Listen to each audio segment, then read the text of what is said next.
Perkenalkan, nama saya Kathleen dari kelas 11 MIPA 2 absen 4.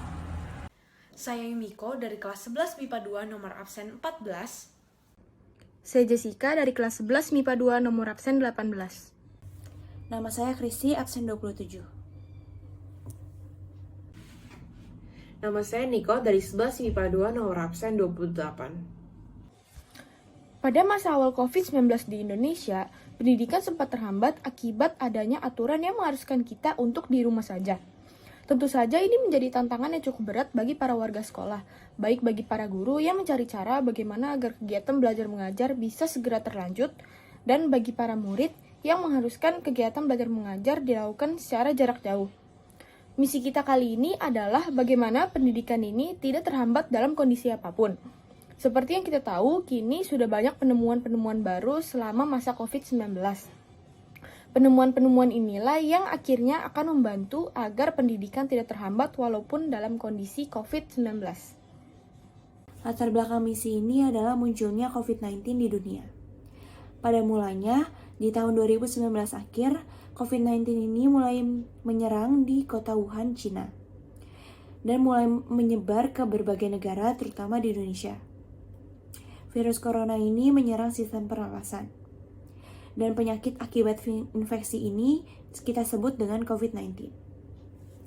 Virus corona ini bisa menyebabkan gangguan pernapasan, infeksi paru-paru, hingga menyebabkan kematian. Setelah beberapa bulan, para ilmuwan telah mencapai konsensus bahwa penyakit ini diakibatkan karena zoonotic spillover atau virus yang melompat dari hewan ke manusia. Virus corona ini menyebar sangat cepat dan terus berkembang, sehingga memakan banyak sekali korban dan membuat pemerintah mengambil tindakan untuk lockdown, termasuk pemerintahan Indonesia. Penutupan semua akses ini tentu merugikan banyak orang dan membuat dampak yang signifikan, mulai dari sektor ekonomi, pariwisata, pendidikan, dan lain-lain. Tujuan dari misi ini adalah agar sektor pendidikan tidak terhambat dan dapat berjalan dengan sangat lancar, serta dapat beradaptasi dengan segala kondisi yang ada. Sekarang saya akan menjelaskan mengenai tantangan dari misi ini. Tantangannya dimulai dengan munculnya virus COVID-19 dan virus ini menjadi akar dari tantangan-tantangan lainnya, seperti sekolah yang awalnya hanya diliburkan selama 2 minggu dan berakhir menjadi sekolah online untuk selama kurang lebih 2 tahun. Tentunya hal ini menjadi sebuah tantangan yang cukup besar bagi sekolah-sekolah, dikarenakan mereka harus bisa cepat beradaptasi dengan sistem pembelajaran online, yang sebelumnya belum banyak dilakukan atau bahkan belum pernah dilakukan.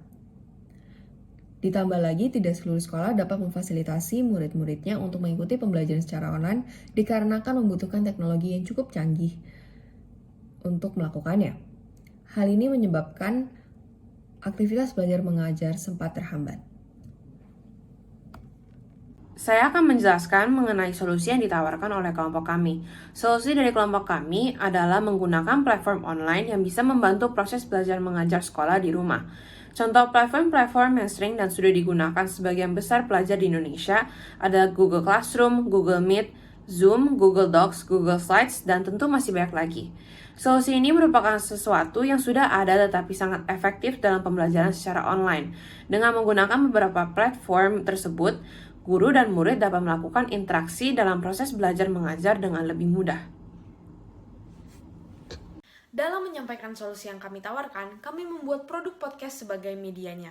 Podcast yang kami buat bernama Podcast JKT Mini dengan judul Perkembangan Teknologi Saat Zaman COVID-19, Siapa Takut? Pada podcast kami ini, pastinya yang paling utama, kami akan memberikan informasi mengenai kondisi COVID-19 yang dialami sekarang. Hal ini bertujuan agar pendengar memiliki gambaran dan juga kesadaran akan kondisi tersebut. Wah, unik banget ya. Kayaknya kesadaran akan kehadiran teknologi digital semenjak masa pandemi ini masih cukup rendah nih. Padahal teknologi digital, khususnya dalam bidang pendidikan, sangat berdampingan dengan aktivitas kita sebagai pelajar loh. Betul banget. Kalian ingat gak sih, dulu tuh ya, di awal-awal masa virus ini masuk ke Indonesia, kita langsung diliburin dulu selama 2 minggu. Wah, rasanya seneng banget sih itu. Masa-masa itu menyenangkan banget sih. Berhubung dulu jadwal kita sebagai anak kelas 9 tuh padat banget. Makanya kita berasa dapat jackpot gitu pas diumumin libur. Betul banget sih. Terus liburannya keterusan sampai 2 tahun. Akhirnya kita ketemu deh sama yang namanya online school.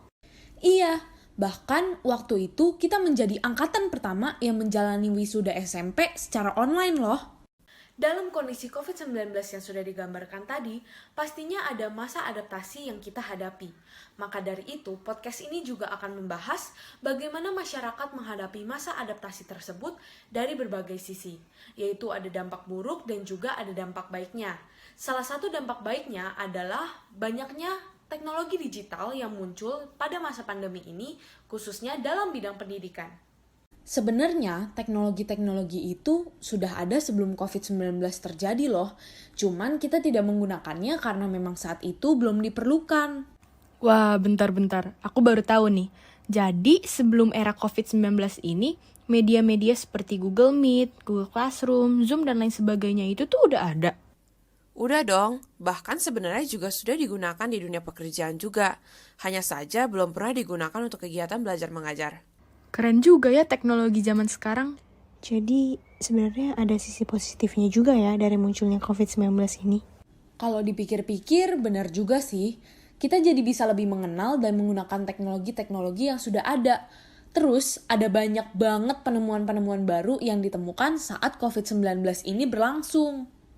Iya, misalnya nih, kita dulu kalau kerja kelompok, pasti harus cari tempat dulu, waktu, dan sebagainya. Sedangkan sekarang, kita bisa kerja kelompok dimanapun dan kapanpun, hanya dengan melalui video call loh. Jujur ya, dulu kayak gak kepikiran gitu gak sih untuk kerja kelompok lewat video call. Terus kayak ngerasa, wah dulu waktu kita yang dipakai buat kerja kelompok doang tuh banyak banget.